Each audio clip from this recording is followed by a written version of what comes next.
Operation promise 4 এর অংশ হিসেবে ইসরায়েল ও পার্শ্ব উপসাগরীয় অঞ্চলে মার্কিন লক্ষ্যবস্তুতে নতুন করে ব্যাপক ক্ষেপণাস্ত্র হামলা চালিয়েছে ইরানের ইসলামী বিপ্লব গার্ড কোর আইআরজিসি। এই অভিযানের ৫৭তম ঢেউয়ে আইআরজিসি তাদের অত্যাধুনিক প্রযুক্তি ব্যবহার নিশ্চিত করেছে।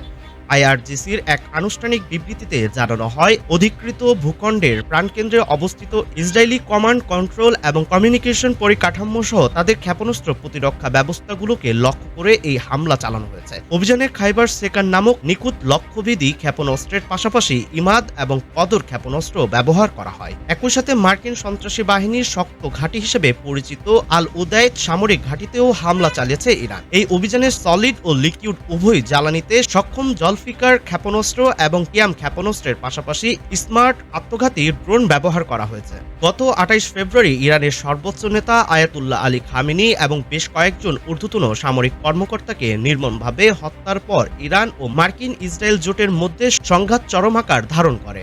ইরানের বেসামরিক এলাকা ও গুরুত্বপূর্ণ স্থাপনায় চালানো বিনা উস্কানিমূলক হামলার জবাব দিতে সশস্ত্র বাহিনী এবং পাল্টাপাল্টি প্রতিশোধমূলক অভিযান অব্যাহত রেখেছে।